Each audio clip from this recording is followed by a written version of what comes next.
चर्चा कर्णानियों पर चल रही है। कर्णानियों एक गणित है। जैसे 2 और 2 कितने होते हैं? 4 होते हैं। राजस्थान में कितने होते हैं? 2 और 2 राजस्थान में कितने होते हैं? 4। एमपी में वहाँ भी 4 होते हैं। दिल्ली में तो ज़्यादा होते होंगे, वहाँ तो पूरी पार्लियामेंट बैठी है। नहीं, 2 और 2 4। तो जापान में थोड़े कम ज़्यादा होते होंगे। नहीं, अमेरिका में, अरे चाइना तो बहुत आगे पहुँच गया। चाइना में तो 2 और 2 5 भी हो सकते हैं। नहीं, 2 और 2 4 होते हैं, यानी 4 ही होते हैं। चाहे भारत हो, चाहे अमेरिका हो, चाहे आकाश हो, चाहे पाताल हो, 2 और 2 4 सभी जगह 4 होंगे। ये सिद्धांत है, ये नियम है। क्या है? इसको कहते हैं नियम, सिद्धांत। ये है गणित। 2 और 2 4 होते हैं।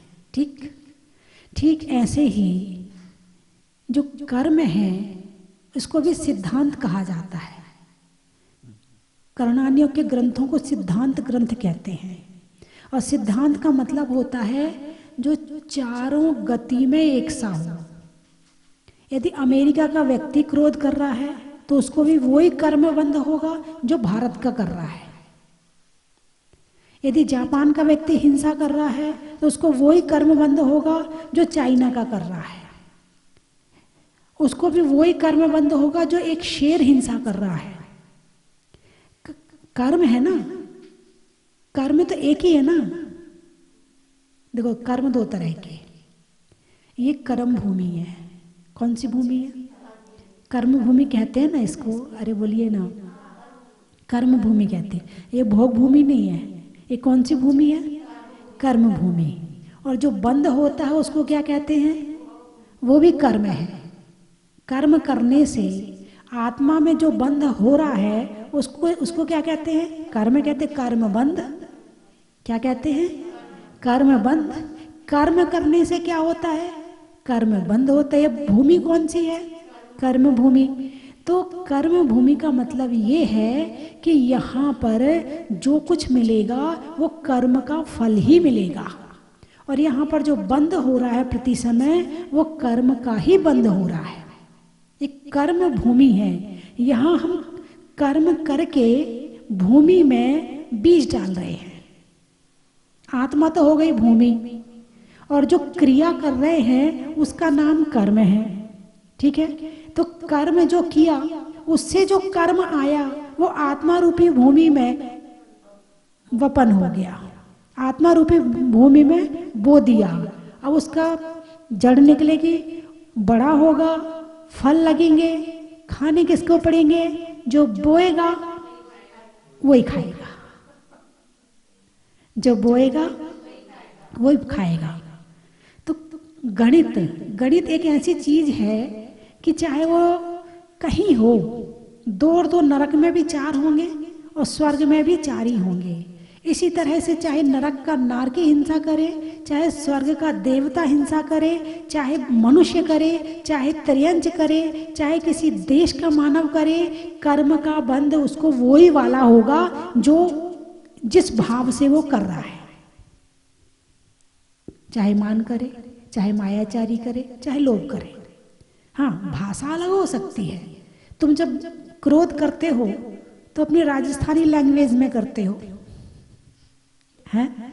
बुंदेलखंड के लोग करेंगे तो अपने बुंदेलखंडी में करेंगे। महाराष्ट्र के लोग करेंगे तो मराठी में क्रोध करेंगे शब्द। और जो कर्नाटक के लोग करेंगे वो कन्नड़ में करेंगे। जो तमिलनाडु के लोग क्रोध करेंगे वो तेलुगु में करेंगे। ठीक है ना? इसी तरह से अमेरिका के लोग करेंगे वो अंग्रेजी में करेंगे। चाइना और जापान के लोग करेंगे वो अपनी भाषा में करेंगे। शब्द अलग अलग हो सकते हैं मगर क्रोध का भाव सबका एक ही होता है। किसी ने किसी को थप्पड़ मारा, क्रिया एक है। शब्द अलग हो सकते हैं कि शब्द अलग बोले हों, लेकिन थप्पड़ तो एक ही है। जैसे वो थप्पड़ एक है, ऐसे ही कर्म का बंध भी सबको एक है। अभी जहाजपुर में जब पहला लॉकडाउन लगा था तो वहाँ पर एक कुत्ता और 2 बिल्ली एक ही साथ दूध पीते थे। आहार के बाद मैं बैठती थी बाहर साइड मंदिर के बाहर प्रांगण में, तो वहाँ कुत्ता और बिल्ली दोनों एक ही थाली में दूध पीते थे। उनमें से एक बिल्ली बड़ी तेज थी और कुत्ता बड़ा सीधा था। कुत्ता बड़ा सीधा था और बिल्ली बड़ी तेज थी। और उसने दोनों ने दूध पीना शुरू किया और दोनों आंखों में, दोनों बिल्ली की आंख और कुत्ते की आंख दोनों की अपनी अपनी चलती रहती थी और पीते रहते थे। और कभी कभी बिल्ली को लगता था कि कुत्ते से थोड़ा बहुत कुछ भय है तो उसको मुंह पे एक चांटा मारती थी। और जैसे ही कुत्ते को चांटा पड़ता था, कुत्ता जो है हूं क्रोध की आवाज निकालता जाता था और वो दूध पीता जाता था। अब वो बिना शब्दों के क्रोध कर रहा है, उसके पास क्रोध करने के लिए शब्द नहीं है, लेकिन भाव तो है। बंद किससे होता है? शब्द से या भावों से? भावों से बंद होता है। शब्द आप अपना एक बदमाश आप अपने बच्चे को कहते हो और एक बदमाश आप उसे कहते हो कि जो वास्तव में करता है। बताओ दोनों के कर्म बंध में अंतर होगा नहीं होगा? एक आप अपने बच्चे पर गुस्सा करते हो और एक अपनी अपनी देवरानी या जिठानी पर गुस्सा करते हो, दोनों के क्रोध करने में अंतर है नहीं है? भावों में अंतर है कि नहीं है? अपने बच्चे पर क्रोध अपनापन है और देवरानी पर क्रोध है तो अपनापन, लेकिन कुछ मामला गड़बड़ है, कुछ मामला गड़बड़ है। तो भाव तो दोनों के एक ही, जैसे क्रोध करने के भाव हैं तो भाव किसी भी शब्दों में कि भाव अलग होते हैं, शब्द अलग होते हैं। भावों को प्रकट करने का साधन शब्द होते हैं। भावों को अब चाहे हूं कुत्ता कर रहा है ना, मैंने जो भी बताया उसमें वो हूं करता जाता था और बिल्ली डरती जाती थी और पीती जाती थी, डरती जाती थी और दूध पीती जाती थी। मगर कुत्ते को जरा सा कह देते थे चुप शांत, वो शांत हो जाता था। मगर बिल्ली को शांत करना बड़ा मुश्किल था।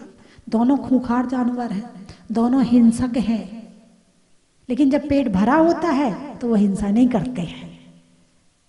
वो हिंसा कब करते हैं? जब उनका पेट खाली होता है। तो दोनों आराम से रहते थे। तो मैं ये बताना चाह रही हूं कि कुत्ते ने बिना शब्दों के क्रोध किया, कर्म बंद हुआ कि नहीं हुआ? बिल्ली ने चांटा मारा, कर्म बंद हुआ कि नहीं हुआ? हुआ। यानी कर्म चाहे त्र्यंच गति में करे, कर्म चाहे नरक गति में करे, कर्म चाहे देव गति में करे, क्रोध चाहे कहीं करे, कर्म का बंध तो होना ही होना है। और कैलकुलेशन बिल्कुल पक्की है। 2 और 2 यहाँ पर 4 होते हैं तो सब जगह 4 होते हैं। ऐसे ही कर्म का बंध यहाँ होता है तो सब जगह कर्म का बंध वैसा ही होता है। यदि साधु करेगा तो साधु को होगा। ऐसा नहीं कि दीक्षा ले ली तो कर्म सोचे अब इनने तो दीक्षा ले ली है और इनको तो ठंड लग रही है इतनी, अब गुस्सा कर रहे हैं तो कोई बात नहीं, इनको छोड़ देते हैं ना। यदि क्रोध करोगे तो कर्म का बंध साधु को भी होगा।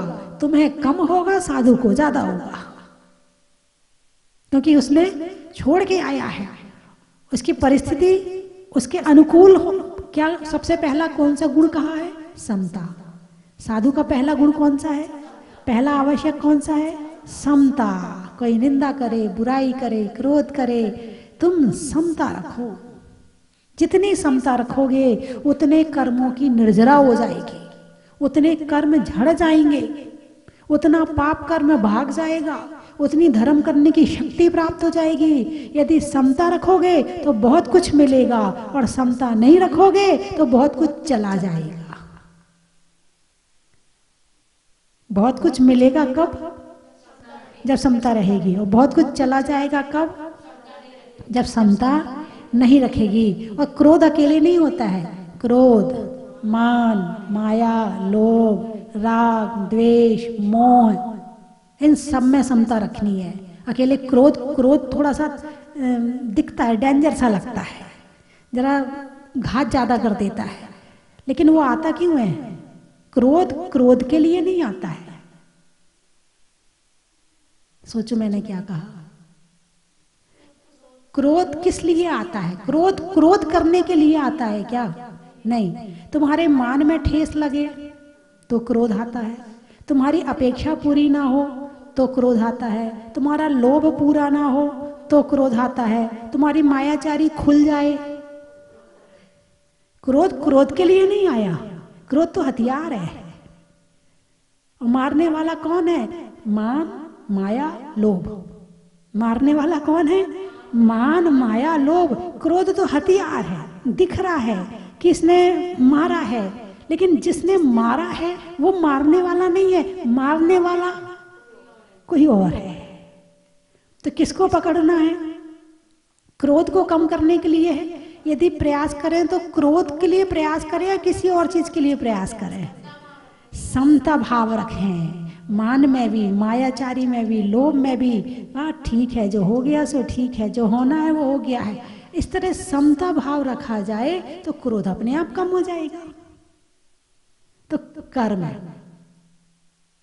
कर्णान योग पर चर्चा चल रही ना, तो कर्णान योग में कर्म व्यवस्था है ना, कर्म व्यवस्था। जब तक कर्म व्यवस्था को नहीं समझेंगे तो कर्णान योग को कैसे समझेंगे? कर्णान योग को समझने के लिए कर्म व्यवस्था को समझना जरूरी है? और कर्णान योग का एक ग्रंथ है कर्म कांड। निर्वाण कांड तो आपने पढ़ा होगा। कांड का क्या मतलब होता है? बोले उसने कांड कर दिया, आता है ना, बोलने में आता है। अरे वो तो बड़े बड़े कांड कर चुका, यानी बड़ी बड़ी घटनाएं कर चुका, उसके लिए तो ये आएगा। लेकिन यहाँ इसका अर्थ क्या निकालेंगे? यहाँ इसका अर्थ निकालेंगे निर्वाण कांड, यानी जो जो जीव जहाँ जहाँ से मोक्ष गए हैं उन स्थानों की कहानी निर्वाण कांड। मोक्ष की कहानी निर्वाण कांड। कर्म कांड, कर्म की कहानी। जीव कांड, जीव की कहानी। क्या बात है, आप तो बड़े समझदार हैं। आपको तो पहले से पता था। पता था ना? नहीं पता था? अच्छा अभी पता चला है। अच्छा मैं रास्ता दिखा देती हूँ, आप तुरंत चल पड़ते हैं। बहुत बढ़िया। तो कर्म कांड क्या कहा है इसे? कर्म कांड। कर्म की कहानी किसमें है? कर्णानी योग में है। किसमें है? कर्णानी योग में है। और कर्म भूमि, अब इसको आज हम समझेंगे कर्म भूमि क्या है, इसे कर्म भूमि क्यों कहा जाता है। देवगति को कर्म भूमि नहीं कहा जाता, नरक गति को कर्म भूमि नहीं कहा जाता है। किसको कर्म भूमि कहा जाता है? जो ये मनुष्य पर्याय है वो त्रियंश, वो भी कर्म भूमि में है। यदि कोई जो पशु है वो भी उनको बैठे बैठे खाने नहीं मिलता। जैसे तुम्हें मेहनत करनी पड़ती ना, उससे ज्यादा मेहनत करनी पड़ती है एक बंदर को। यदि भोजन चाहिए तो छीन के खाना पड़ता है। तुम्हारे घर का फ्रिज खोलता है, पर डंडा भी खाता है, पत्थर भी खाता है, तब कहीं उसे खाने मिलता है। और उसका बच्चा यदि केला खा जाए तो उसके मुंह से निकाल लेता है और खुद खा जाता है। मतलब पेट भरने में जहां मेहनत करनी पड़े, जहां जीवन चलाने के लिए बिना प्रयास के कुछ ना मिले, उसका नाम है कर्म भूमि। एक कुत्ता भी जब 10 गलियां छान के आता ना, तब कहीं उसको कुछ खाने को मिलता होगा। तुम अपने पेट की तो बहुत चिंता करते हो, किसी और की चिंता तो तुम्हें है ही नहीं है, और उसके लिए सोचते भी नहीं हो। थोड़ा सा सोचना शुरू करो ना तो जीव की कहानी पता चले। एक गाय है, जब तक दूध देती है तो क्या होता है, खूब अच्छी अच्छी घास खिलाते हैं, ये खिलाते हैं, वो खिलाते हैं कि दूध अच्छा निकलेगा। और जब गाय दूध देना बंद कर देती है तो छोड़ देते हैं बाहर। फिर वो वहाँ के डंडे खाती है, वहाँ मुंह मारती है, कभी पॉलीथीन खाती है। तुम सब्जी के छिलके पॉलीथीन में भरते हो, उसे बंद कर देते हो और बाहर फेंक देते हो। वो गाय आती है और पॉलीथीन सहित खा के चली जाती है। फिर उसके पेट में, आंतों में वो पॉलीथीन कई दिन की इकट्ठी हो जाती हैं। फिर खूब उनको दर्द होता है और तड़प तड़प के मर जाती है। उसका कोई इलाज कराने वाला भी नहीं होता है। अब उनके आपके जैसे हाथ तो है नहीं कि पॉलीथीन को अलग कर दें और छिलके को अलग कर दें और फिर आराम से खा लें बैठ के। उनके पास में ऐसा तो कुछ है नहीं है, हैं? कुत्ते भी ऐसे, कई बार तो कुत्तों को देखती हूँ मैं, उनके पेट जो है पीठ से लगे होते हैं, ऐसे ऐसे चिपक गए होते हैं उनके पेट। मैंने जहाजपुर में देखा था, जब वो बिल्ली ने वहीं पर पास में 3 बच्चे दिए थे, तो बच्चे ऐसे थे कि उनके पेट जो हैं बिल्कुल चिपके हुए थे, बिल्कुल चिपके हुए थे। और उनकी माँ उनको छोड़ के भाग गई। जरा सा उन्होंने चलना शुरू किया, महीने भर के हुए, 1.5 महीने के, और उसकी माँ उन बच्चों को छोड़ के वहाँ भाग गई। वो मेरे सामने घूमते रहते थे, क्योंकि जन्म ही वहीं लिया था। भीड़ भाड़ थी नहीं उस समय, यात्री आ नहीं रहा था, तो सब पूरा प्रांगण खाली पड़ा था, तो वहीं घूमते रहते थे। अब वो मुझे दिखते थे कि इतने, इनका पेट तो बिल्कुल चिपक गया है और ये तो मर जाएंगे यदि ऐसे रहेंगे। तो मैंने प्रेरणा करी, मैंने कि इन्हें थोड़ा दूध वूध पिलाओ, नहीं तो ये जिंदा रहने वाले नहीं। ये करुणा आई, मुझे दया आई। ऐसे कभी जब बिहार करते हैं, देखते हैं कई कुत्ते इतने पतले होते कि एक एक हड्डी निकली हुई होती है, कई गाय इतनी पतली हो जाती है कि एक एक हड्डी निकली होती है। कई गाय की आंखों में देखो तो उनके आंसू बहते हुए, उनके जो एक ये लाइन पड़ जाती है आंसुओं की, वो होती है। तो ये सारी चीजें देखने को मिलती हैं कि ये कर्म भूमि है। यहाँ जब तक करोगे, जब तक गाय दूध देती है तो अच्छा खाने को मिलता है, और दूध देना बंद कर दे तो उसे खाने को नहीं मिलता है। पहले के समय में बैल तो फिर भी काम आते थे, हैं? कम से कम खेत जोतने में काम आते थे, बैलगाड़ी चलती थी तो उसमें काम आ जाते थे, तो उनकी युवा अवस्था अच्छे से कट जाती थी। और बचपन भी इसलिए अच्छे से खिला देते थे कि इनसे काम लेना है, तो युवा अवस्था में काम भी हो जाता था, बुढ़ापा ही उनका मुश्किल से कटता था। लेकिन अब तो बैल, जब से ट्रैक्टर आए हैं, बैल बेकार हो गए हैं। जब से ये गाड़ियाँ आई हैं, कार आई हैं, तब से बैलगाड़ी चलनी बंद हो गई है। तो अब वो बैल तो किसी काम के रहे नहीं, तो भेज देते हैं बूचड़ खाने में। जब जन्म लेता है, थोड़ा सा बड़ा होता है, बेच देते हैं, बूचड़ खाने में जाता है, कट जाता है, और तुम्हारे लिए जूते, चप्पल और पर्स, बैग, ये सब बन जाते हैं उसकी चमड़ी से। ये कर्म भूमि, यदि काम नहीं करोगे तो कट जाओगे। ऐसे ही उनकी तो छोड़ो, मनुष्य गति में क्या हो रहा है, जब इंसान बूढ़ा हो जाता है तो उसके साथ क्या व्यवहार किया जाता है, क्या व्यवहार किया। उसको रोटी भी डालती है ना बहू, तो 2 गालियां मन में दे लेती है, मुंह से ना दे पाए तो मन में दे लेती है कि ये और हमारे घर में हमारे ऊपर बोझ बन के बैठी है। यदि सेवा का भाव, सबकी बात नहीं कर रही, कुछ लोग अच्छे भी होते हैं जिनके अंदर सेवा का भाव होता है, लेकिन कुछ ऐसे भी होते हैं कि बूढ़ों को इतना ऐसा मानते हैं, जैसे कबाड़ को भी वो संभाल के रखते हैं कि कभी काम आएगा, मगर बूढ़ों को नहीं संभालते हैं। सोचो, जिसके अंदर आत्मा है, जीव है, जो जी रहा है, जो महसूस कर रहा है, हर चीज को जान रहा है, समझ रहा है, उसके साथ जब ऐसा व्यवहार किया जाता है तो उसको कैसा लगता होगा। जिसने जिंदगी अपनी अच्छे से जी है, जवानी में अच्छे कार्य किए हैं, अच्छा सब कुछ किया है, और बुढ़ापे में ये दिन देखने पड़ते हैं, तो कैसा लगता होगा। मैंने मन में विचार किया था कि जहाजपुर में एक ऐसा स्थान बनाऊंगी कि जहां पर ये इस तरह के लोग रहें आकर के। पहली बात। दूसरी बात, बहुत सारी महिलाएं आती, माता जी आशीर्वाद दो, समाधि अच्छे से हो जाए। बहुत चिंता रहती है। भाई चिंता किस बात की रहती है। अब एक घर में 3 पीढ़ी है। कितनी पीढ़ी? 3 पीढ़ी। पहली पीढ़ी वो है जो घूंघट बड़ा निकाल के रही है। दूसरी पीढ़ी वो है जो घूंघट यहाँ तक ली थी मगर अब उतर गया है। और तीसरी पीढ़ी वो है जो जीन्स में रह रही है। 2 सास हैं और 1 बहू है, या 2 बहू हैं 1 सास है, ऐसा कुछ भी लगा लो आप, 3 पीढ़ी है। अब जिसने घूंघट निकाल के बड़े बड़े घूंघट में रही है, उसे जीन्स पैंट में अपनी बहू देखनी पड़ रही है। बताइए उसको कैसा लगता होगा। अब मन ही मन में तो गुड़ कर सकती, कह सकती नहीं है। आजकल के बच्चों को कह सकते नहीं कुछ, दो जवाब उनके पास पहले से तैयार रखे हैं, 2-4-10 बहाने तैयार रखे हैं। पड़ोसी की जब उसकी बहू भी तो पहन रही है, हमने पहन लिया तो कौन सी बात है, उसकी बहू भी तो पहन, सब एक दूसरे का नाम ले लेके सब शुरू हो जाती हैं, है ना। भारतीय संस्कृति को भूल रहे हैं। अब जब माथे पर बिंदी ना हो, पैर में चुटकी ना हो, हैं, हाथ में चूड़ियां ना हो और माथे पर मांग ना हो, अब सास सब कुछ करती है और बहू कुछ नहीं करती है। अब उस सास को दिन भर उस बहू को देखना पड़ता है। क्या विचार उसके मन में दिन में कितने बार आते होंगे, हैं। इसी तरह से भोजन में है, भोजन में जिस घर में कभी आलू प्याज नहीं आया, अब उस घर में आलू प्याज आ रहे हैं। जिस घर में हमेशा दिन में भोजन बनता था और दिन में खाया जाता था, अब वहां रात में भोजन शुरू हो गया है, बनता ही रात में है। अब सास अकेले दिन में खाती है।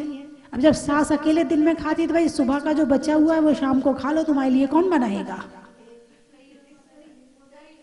ये घर में आजकल क्या परिस्थितियां आ रही हैं, यही हो रही हैं। तो यदि परेशान हो रहे हैं तो आज हमारे बूढ़े और वृद्ध परेशान हो रहे हैं। जब उनका समाधि का समय आएगा तो ले जाके अस्पताल में डाल देंगे, समाधि कोई करवाने वाला नहीं है। तो ऐसे कुछ केंद्र होने चाहिए कि जो ऐसे स्थान होने चाहिए कि जहाँ पर समाधि हो सके। जैसे जहाजपुर में करीब कई लोग, कुछ लोग आए वहाँ पर और उनका अंतिम समय वहाँ पर हुआ भी है। तो इसी तरह से स्थायी हो जाए, बिल्कुल ऐसा काम हो जाए कि वहाँ पर ये चीज संलेखना करवाई जाती है, वहाँ समाधि करवाई जाती है। उससे क्या होगा, एक स्थान बन गया।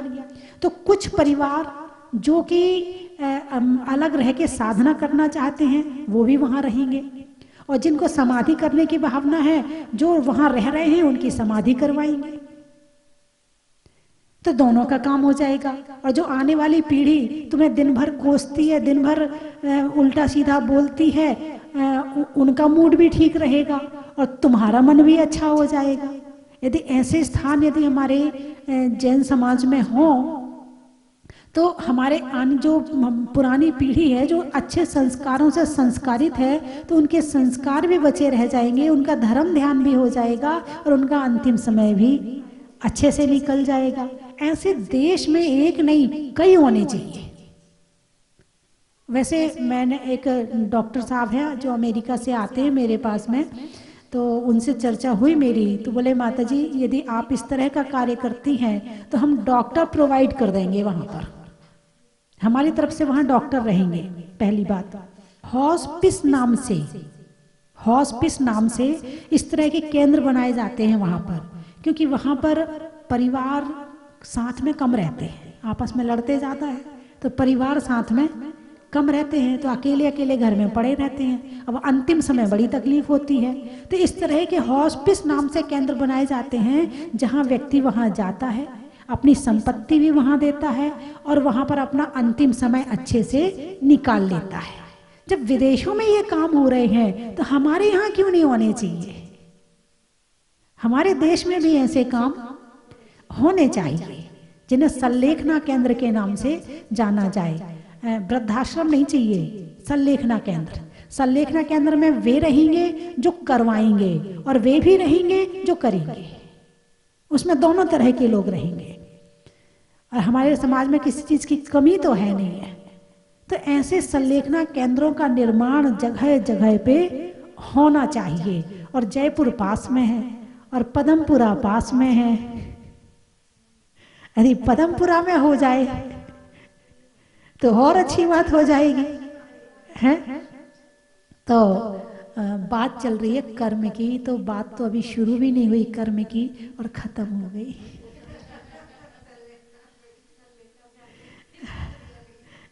वो भी जरूरी है, कर्म अच्छे करने हैं, कर्म अच्छे करने हैं, तो इसकी चर्चा भी जरूरी है, क्योंकि अच्छे कर्म कहाँ से और कैसे किए जाते हैं। बाकी गतियां जो है ना वो कर्म फल भोगने का स्थान है। देवगति कर्म फल भोगने का स्थान है, नरक गति कर्म फल भोगने का स्थान है, लेकिन कर्म करने का स्थान कौन सा है? मनुष्य गति। तो अच्छे कर्म कैसे किए जाए, उसमें सल्लेखना की चर्चा भी होनी चाहिए। तो कोशिश करेंगे। जहाजपुर में तो भाव है मेरे, अभी कभी दोबारा जाऊंगी तो मैं देखूंगी वहाँ क्या कैसे करना है। लेकिन यहाँ भी बनवाऊँ, यहाँ भी बनवाऊँ, चलो सोचती हूँ। हाँ हाँ जरूर जरूर। हाँ नहीं, जयपुर पास में है तो यहाँ होना जरूरी भी है, यहाँ जरूरी भी है होना, बहुत अच्छी बात है। मैं कोशिश करती हूँ, चर्चा करती हूँ, यदि होता है तो बहुत अच्छी बात है, होगा तो एक बहुत बड़ा काम हो जाएगा यहाँ पर, है ना। चलिए मैं 3 चीज़ें बोलूँगी, आपको कहना है बड़ा ही महत्व है। हिंदी में मात्रा का, स्कूल में छात्रा का, और आपकी तीर्थ यात्रा का। अनाज में चना का, गर्मी में पना का, और करने में सल्लेखना का। दूर होने में आधि का, नहीं होने में व्याधि का, और करने में जीवन में समाधि का। अनाज में दाने का, इनाम में पाने का, और सल्लेखना केंद्र बनाने का। रंगों में हरा का, जीवन में जरा का, और अतिशय क्षेत्र में पदमपुरा का। महत्व है। गाने में सुर का, नृत्य में नूपुर का, और भगवान मुनि सुब्रत नाथ के जय जहाजपुर का। बड़ा ही महत्व है। सतियों में अनंग सरा का, रहने में धरा का, और आने वालों में मालपुरा का। बड़ा ही महत्व है। क्या बताया था? उदयपुर। पशुओं में खुर का, गाने में सुर का, और आने वालों में उदयपुर। उदयपुर का बड़ा ही महत्व है। बच्चों के लिए माँ की गोद का, करने में शोध का, और आने वालों में धामनौत का। बड़ा ही महत्व है। खंडवा।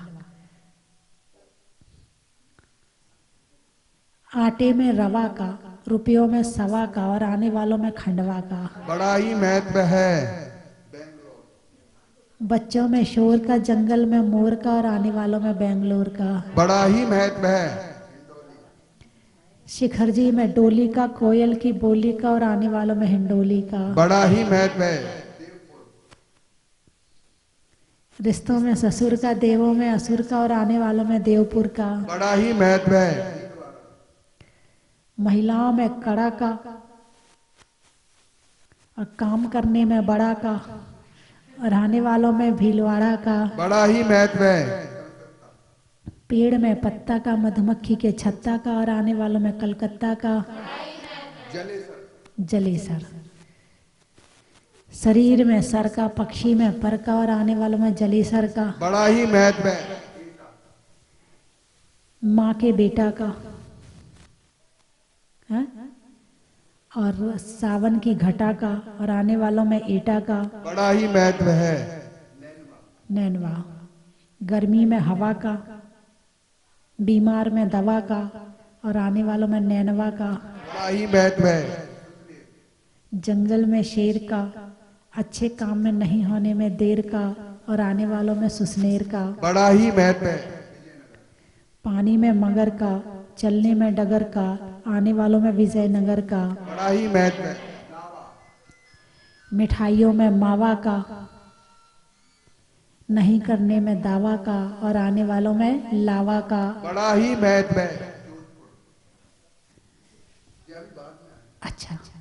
गाने में सुर का, नृत्य में नूपुर का, आने वालों में जोधपुर का। बड़ा ही महत्व है।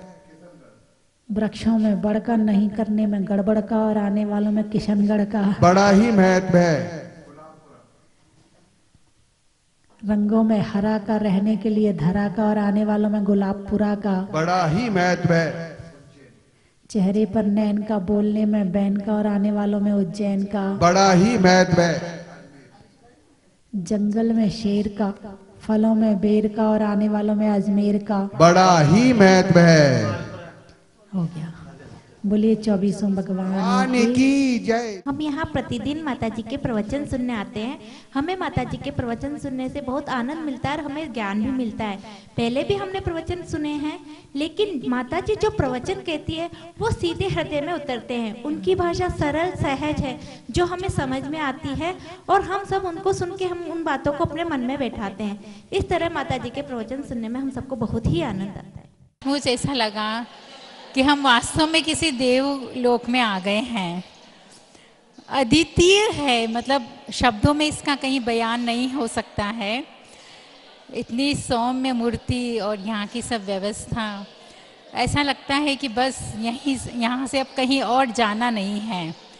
यहीं भगवान को देख के और बस अपने में ही समाना है। धन्यवाद। कई दिनों से भाव थे यहाँ के दर्शन करने के। जब से ये मंदिर बना तब से सभी से सुना था कि इसका बहुत ही अतिशय है, बहुत सुंदर है देखने में भी। मतलब इतना सुनने के बाद तो रहा नहीं जा रहा था और यहाँ निमित्तवश आना हुआ और हमको इनके भगवान के दर्शन मिले। सभी को बहुत बहुत आनंद मिला, माता जी का सानिध्य मिला। बहुत बहुत आभार आप सबका। और माता जी के लिए हम सब यही कामना करते हैं कि उनकी तपस्या बहुत अच्छे से हो और उनको और भी प्रेरणा मिले और अतिशय क्षेत्र की रचना करे। बस यही चाहते हैं। सभी को सादर जय जिनेन्द्र। जय जिनेन्द्र बंधुओं, एक अद्वितीय जिनालय का द्वितीय वार्षिक उत्सव आने वाली 7 फरवरी 2022 स्वस्थिधाम जहाजपुर में आयोजित हो रहा है। परम पूज्य आचार्य श्री अनुभव सागर जी महाराज के सत्संग पावन सानिध्य में मैं आपको सादर आमंत्रित करता हूं।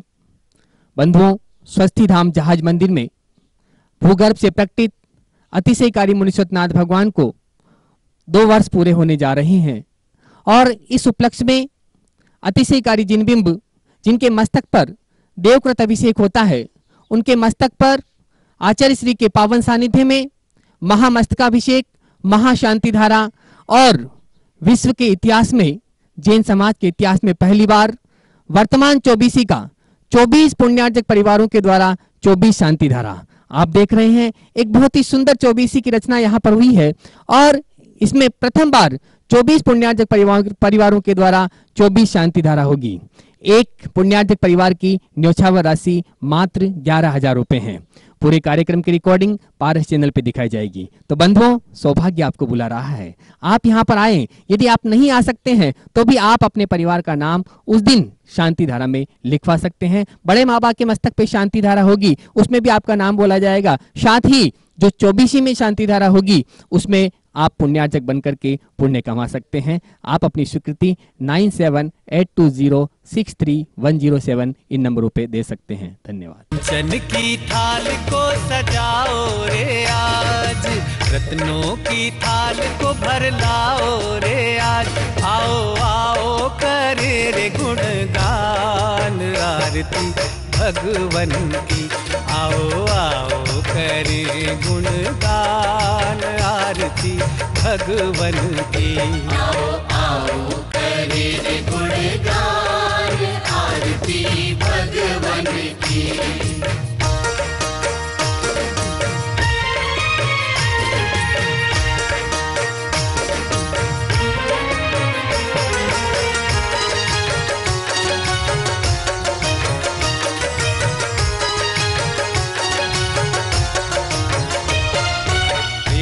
सुमित्र के राज दुलारे, माँ पद्मा जी के नैनों के तारे।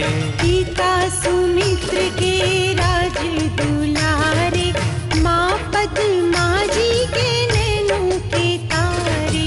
राजगृही में जन्म लियो आप, राजगृही में जन्म लियो आप। आओ आओ मनाए खुशी आज आरती भगवन की।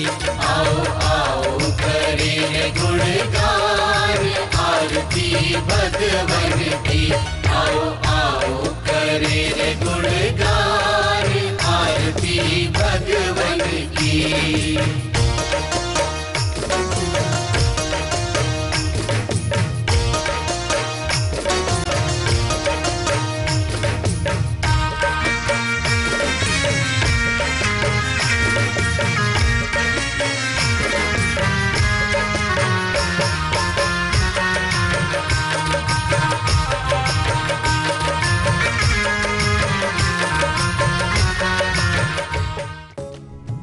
विदुषी लेखिका गणिनी आरिका रत्न श्री 105 स्वस्ति भूषण माता जी, जिन्होंने मात्र 20 वर्ष में 100 से भी अधिक किताबें लिखकर जैन समाज को अनूठा योगदान दिया है। बड़े बड़े विधान जैसे कल्पद्रुम महामंडल विधान, सिद्ध चक्र महामंडल विधान, इंद्रध्वज महामंडल विधान एवं विशेष जिनपद, पूजांजलि आदि महत्वपूर्ण साहित्य बहुत ही सरस, सरल व सुबोध